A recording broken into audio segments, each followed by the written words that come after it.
ആ സമയത്ത് തിരുവനന്തപുരത്ത് പോയപ്പം നമ്മളൊരു പ്രാവശ്യം ദൂരദർശനിൽ കയറി. അവിടെ വെച്ചാണ് സാക്ഷാൽ ദിലീപ് എന്ന പ്രൊഡ്യൂസറെ കാണുന്നത്. കൊടുങ്ങല്ലൂരിൻ്റെ മകൻ ദിലീപ്. അദ്ദേഹം ഉടൻ തന്നെ പറഞ്ഞു, നിങ്ങളൊരു പ്രോഗ്രാം നമ്മൾ എടുക്കാം, ദൂരദർശൻ്റെ ഒരു പ്രോഗ്രാമിന്. ഓണ പ്രോഗ്രാമാണ്, ലൈവ് ടെലികാസ്റ്റാണ്. ഞങ്ങളോട് തന്നെ റെഡി എന്ന് പറഞ്ഞു. അപ്പോൾ തന്നെ നമുക്ക് ഈ സിനിമാ താരങ്ങളെ അനുകരിക്കുന്നതിൽ അന്നും എടുക്കാൻ അബിയായിരുന്നു. അപ്പം ഞാൻ പറഞ്ഞു, നമുക്ക് അബിയെ വിളിക്കാം, അതുപോലെ ഒരു ആർട്ടിസ്റ്റും കൂടെ വേണമല്ലോ.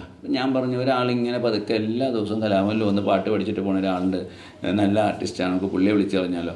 അപ്പം സാന്നിധ്യം ചോദിച്ചാൽ ആരാണ്? ഞാൻ പറഞ്ഞു, നാദർഷ. ഓക്കെ, അങ്ങനെ നാദർഷേനെ ഫിക്സ് ചെയ്യുന്നു. അന്ന് ഈ രാജീവ് കുമാറിൻ്റെ ഒരു ഐറ്റം ഉണ്ട്, രാജീവ് കുമാർ സംവിധായകൻ്റെ ഒരു ഐറ്റം ഉണ്ട്, ഒരു കച്ചേരി. അത് കണ്ടപ്പോൾ ഞങ്ങൾക്കത് അവതരിപ്പിച്ചാൽ കൊള്ളാമെന്നൊരാഗ്രഹം. ഞങ്ങൾ നേരെ ആ കച്ചേരി എടുത്തങ്ങ് അവതരിപ്പിച്ചു. സാന്നിധ്യം പാട്ട് പാടുന്നു, മൃദംഗം വായിക്കുന്നത് അബി, ഞാൻ ഗിടം വായിക്കുന്നു, അതുപോലെ തന്നെ നാദർഷ വയലിൻ വായിക്കുന്നു. ശ്രീ ബാലേന്ദ്ര മേനോൻ എന്ന സംവിധായകനുമായിട്ട് ചേർന്ന് ഞങ്ങൾ ആ പ്രോഗ്രാം അവതരിപ്പിക്കുന്നു. ഈ പ്രോഗ്രാം ലൈവ് ടെലികാസ്റ്റാണ്. അപ്പോൾ ടെലികാസ്റ്റിൻ്റെ ഇടയ്ക്ക് ചോദിച്ചു, ബാനർ എന്ത് വെക്കണം? ഞാൻ പറഞ്ഞു, കൊച്ചിൻ ഗിന്നസ്. കൊച്ചിൻ ഗിന്നസ്. അപ്പോൾ ഈ പേരാരും കേട്ടിട്ടില്ല, ഞാൻ തന്നെ കേട്ടിട്ടില്ല.